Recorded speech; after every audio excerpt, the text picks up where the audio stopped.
Emosional merupakan bagian dari kata sifat, di mana emosi ini sudah menjadi bagian dari sikap kita sehari-hari, baik saat sendiri, maupun ketika bersosial.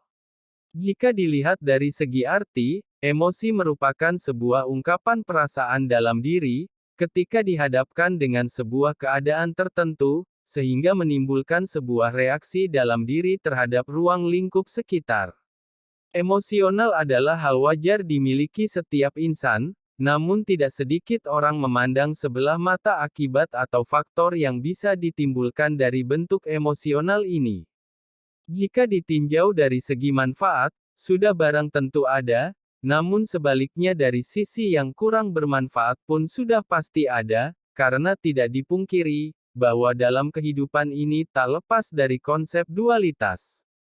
Karena kehadiran konsep dualitas inilah, keberadaan emosional menjadi tantangan tersendiri untuk dikupas dan tak bisa dipandang sebelah mata, karena tidak sedikit masalah dan perpecahan yang timbul, akibat tidak atau kurangnya pengenalan dan pemahaman tentang arti dan sebab akibat dari emosional tersebut.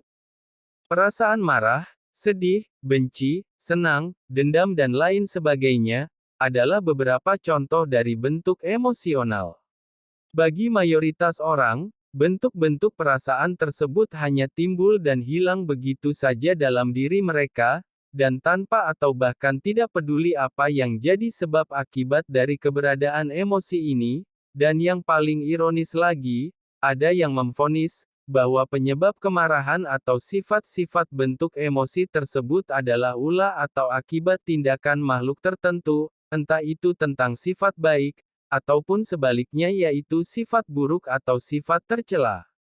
Bagi sebagian orang atau kelompok, perkara itu memang benar, namun di pihak yang berlawanan, mungkin berkata lain, dan bisa pula disebut salah.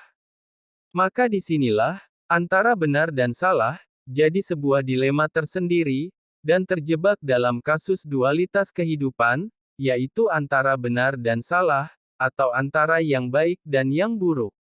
Padahal, jika dikaji dari sudut pandang sang bijak, maka sebenarnya tidak ada kata si A benar dan si B yang salah, melainkan adanya perbedaan sudut pandang yang berbeda dari keduanya.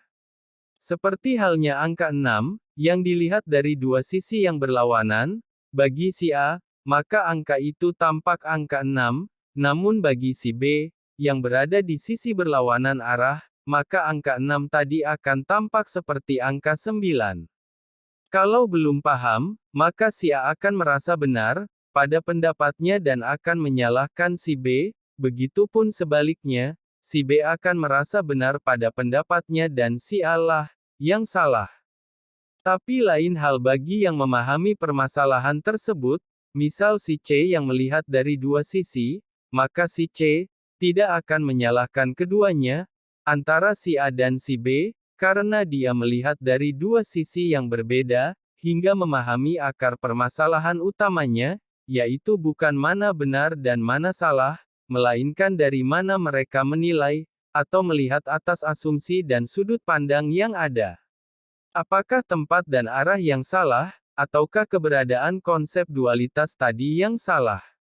Jika kita menyalahkan arah atau tempat, apalagi menyalahkan ketentuan dari dualitas yang Tuhan tetapkan pada hukum alam, sama saja kita menentang kodrat dari sistem yang Tuhan ciptakan, dan terlebih, kita tidak bisa menentang hukum alam tersebut, karena hukum alam adalah bagian dari hukum Tuhan yang sejatinya, tidaklah terbantahkan, dan yang pasti, satu-satunya yang jadi akar permasalahan, adalah ketidakpahaman, pada suatu keadaan permasalahan, atau kurangnya kesadaran diri, akan rumitnya suatu keadaan pada sendi kehidupan yang ada, sehingga tidak mengerti hukum, serta pada prinsip alam yang tercipta yang Tuhan ciptakan, sehingga, hukum dan aturan dalam sendi kehidupan, tidaklah terterapkan, yang menjadikan lahirnya benih-benih permasalahan baru. Bukankah setiap tempat atau wilayah itu selalu memiliki aturan yang jadi pembatas? Begitupun tentang hukum alam yang Tuhan ciptakan, jikalau aturan itu terlanggar atau dilanggar, maka benih-benih permasalahan akan tumbuh, baik secara sadar maupun tidak. Seumpama dalam kehidupan itu, terlanjur tumbuh benih permasalahan, apakah yang akan terjadi? Apakah akan tetap baik-baik saja? Atau akan terjadi rantai kebencian? Jika siklus kebencian terlahir, apakah dendam dari generasi ke generasi akan terus tumbuh? Maka jawabannya, sejauh mana kita memiliki kesadaran hidup dan sejauh mana kita mampu memahami dan mengendalikan yang namanya emosional. Karena bentuk emosional inilah yang jadi penentunya.